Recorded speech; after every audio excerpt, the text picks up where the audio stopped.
Ашказан оорулары, гастрит жана ашказан жарасы. Гастрит жана ашказан жарасы ашказан ичеги ооруларынын эң кеңири таралган түрү. Статистикага таянсак, жер шарындагы чоң адамдардын жарымынан көп бөлүгү бул оорулар менен оорушат. Албетте, эгерде сиз кааласаңыз өмүр бою гастрит, ашказан жарасы деген ооруларды билбей эле өтсөңүз да болот. Алар үчүн алар тууралуу кенен билишиңиз керек. Биз сизге жардамчы болуу максатында төмөнкү маалыматтарды сунуштайбыз. Гастрит – ашказандын былжыр челинин сезгениши. Гастрит болгондо ашказандын бүт былжыр чели бузулуп, клеткалардын пайда болуу процесси начарлайт. Натыйжада ашказандын ишинде бузулуу жүрүп, ал тамак сиңирүүдө кыйналат. Мындан улам жалпы организм начарлап, тез чарчоо, жумушка болгон жөндөмдүүлүктүн төмөндөшү келип чыгат. Гастриттин курч кармаган түрү жана өнөкөткө айланган түрү болуп экиге бөлүнөт. Курч кармаган гастритте адамда кокусунан эле ичтин өйдө жагында толгоо сыяктуу оору пайда болуп, ал көңүл айлануу, кусуу менен коштолот. Оорулуу адамды зарына, ооздон чыккан кычкыл газ, ичтин көбүшү да кыйнашы мүмкүн. Муну убагында дарылабаса, өнөкөт гастритке айланып кетет. Өнөкөт гастрит билинбейт, адам өзүн жакшы сезип жүрө берет. А чындыгында анын ашказанында олуттуу оору бар. Өнөкөт гастрит узакка дарылоону талап кылат. Эгер дарылабаса, анда ал ашказан рагын алып келет. Гастриттин белгилери: тамакка болгон табиттин өзгөрүшү, көп чаңкоо, сыздатып оорутуу сезими, ашказандан ооз көңдөйү аркылуу газдын чыгышы, зарна. Ашказан жарасы бул өнөкөт оору. Мында аты айтып тургандай эле, ашказандын былжыр челинде жара пайда болот. Көбүнчө бул 20 жаштан 50 жашка чейинки эркек кишилерде кездешет. Өнөкөт оору болгондуктан жаз жана күз мезгилдеринде кармайт. Ашказан жарасынын белгилери: гастрит сыяктуу эле зарна, кусуу пайда болот. Өтүшүп кеткен учурда тамактангандан 30-60 мүнөттөн кийин баш оору келип чыгат. Ашказан түнкүсүн ооруйт. Ачка болгондо же тамактангандан 20-30 мүнөт өткөндөн кийин ашказан ооруп баштайт. Эң коркунучтуусу, ашказан канап, оорулуу кан кусуп калышы мүмкүн. Бул учурда заң капкара болуп калат. Гастрит менен ашказан жарасынын себептери: туура эмес тамактануу, тамакты жакшы чайнабай эле жутуу, бузулган жана сапатсыз азыктарды колдонуу, ачуу жана маринадталган азыктарды көп колдонуу. Убактысын сарамжалдоо үчүн айымдар көчөдө басып баратып эле тамактанып алышат. Бул да гастриттин бир себеби. Көп убакытка ачка жүрүү, мындай ачкалыктан кийин ашыкча тое тамактануу, жатар алдында тамактануу, өтө муздак же өтө ысык азыктар менен тамактануу, ичимдик менен тамекини чегинен ашыкча колдонуу да гастритке жеткирет. Терс эмоциянын, стресстин көп болушу гастриттин бирден бир негизги себеби. Хеликобактер пилори бактериясы. Гастрит менен ашказан жарасынын негизги козгоочуларынын бири болгон спираль формасындагы бул бактериянын байырлаган жери ашказан. Ал көбөйүп кеткенде ашказаныбыздын былжыр челиндеги клеткалар өлөт. А зыяндуу заттар эркиндикке чыгат да ашказан ооруларын пайда кылат. Газдалган суусундуктарды көп ичүү, айрым дары термектерди, аспирин, айрым антибиотиктерди көп колдонуу. Дарылоонун элдик ыкмалары: прополис. Өнөкөт гастритти прополистин жардамы менен натыйжалуу айыктырууга болот. Бул үчүн күнүнө 10 граммдан прополис жеп туруу керек. Аны шашпай, өтө майдалап чайнап туруп, анан жутуу зарыл. Дарылоо курсу 1 айга созулат.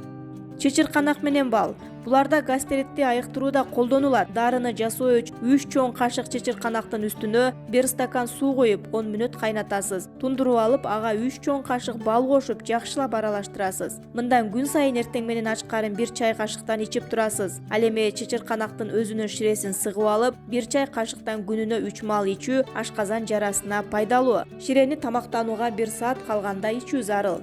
Картошка ширеси. Кадимки картошкада гастрит менен күрөшүүдө жакшы жардамчы болот. Ал үчүн орточо өлчөмдөгү 2 даана картошканын ширесин сыгып алып, эртең менен ачкарын ичиңиз. Мындан соң ордуңуздан турбай жатыңыз. Ал эми шире менен эртең мененки тамактын ортосундагы аралык 1 сааттан аз болбошу керек. Дарылануу курсу 1 ай. Балдын эритмеси. Эң жөнөкөй жана натыйжалуу бул ыкма да гастритке каршы жакшы дары. Таза балды жылуу сууга эритесиз. 1 стакан жылуу сууга 2 чоң кашык бал кошушуңуз керек. Bir күндө 1 стакан эритме ичишиңиз зарыл. Дарылануу курсу 2 жума. Капустанын ширеси да ашказан жарасына каршы жакшы каражат. Аны 100 граммдан күнүнө 3 маал ичүү зарыл.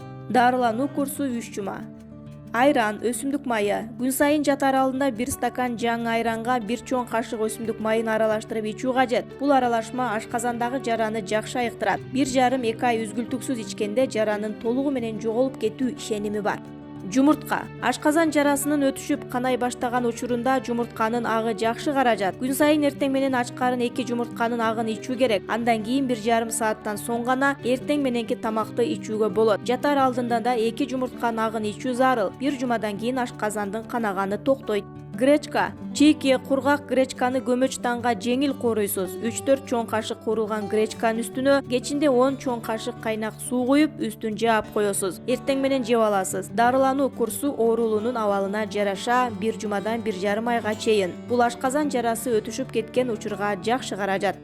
Ашказан оорусун айыктыруунун жөнөкөй жолу. Ашказан оорусу көп кыймылдоо учурунда байкала турган оору. Түнкүсүн адамдын тынч уктоосуна мүмкүнчүлүк бербейт. Аны айрым учурларда дары менен дарылоого болбойт. Азыркы күндө бул ооруну үй шартында айыктыруунун жөнөкөй ыкмасы табылган. Бир чоңураак тооктун жумурткасына 39 грамм кум шекер жана 39 грамм акталган пахта майын кошуп, аны жакшы аралаштырган соң манты жасоочу касканга 20 мүнөт кайнатып, андан уктаардын алдында жылуулай жеш керек. Муну менен ашказан оорусу биротоло айыгып кетиши ыктымал. Бир идишке 6 грамм пахта майы жана бир идишке жакшы аралаштырылган 2 жумуртка даярдалат. Анан аларды аралаштыргандан кийин казанга жайыраак күйгөн оттун табына кайнатылып бышырылат. Ашказан оорусуна чалдыккан адам таң атаарда ордунан туруп даярдалган дарыны жеп, кайра жарым саатка тынч жатуу керек. Муну 2 күндө бир жолу кабыл алып турса, 4-5 кайталагандан кийин жакшы натыйжа берет. Гастриттин түрлөрү: курч жана өнөкөт гастрит. Гастрит капысынан бир канча айлардан кийин пайда болуучу деп экиге бөлүнөт. Курч гастрит тез аранын ичинде пайда болуп, кыска убакыттын ичинде өтүшүп кетет. Өнөкөт гастрит акырындык менен айлап же жылдап пайда болот.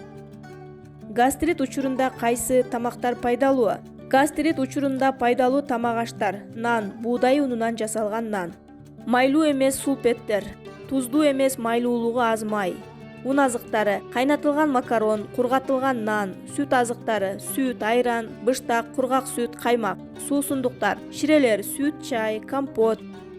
Гастритти алдын алуу үчүн кандай тамактануу керек? Бир күндө бир канча ирет 3-5 даана өсүмдүк же жашылча жемишин жеш керек. 3-5 жолу дан өсүмдүгүнөн жасалган нан, 2-4 чыны көк же кара чай же сабиздин ширесин ичүү зарыл. Тамакка кошулуучу жашылчаларды ченемсиз түрдө колдонуу керек. Жумасына бир канча ирет 1-2 жумуртка же табигый сыр, тоок жана малдын этин кабыл алуу. 2-ден 6 жолу балык жеш керек. 1-ден 2 жолу өсүмдүк, жаңгак, оливка жана күн карама майларын кабыл алуу керек. 2-ден 3 жолу макарон тамактарын жеш керек. Кээде бир канча даана курамында какао кошулган шоколад жегенге 1 рюмка вино ичип коюуга болот. Эскертүү: дүүлүктүрүүчү, ачуу, кычкыл, куурулган жана майлуу тамактардан качуу керек.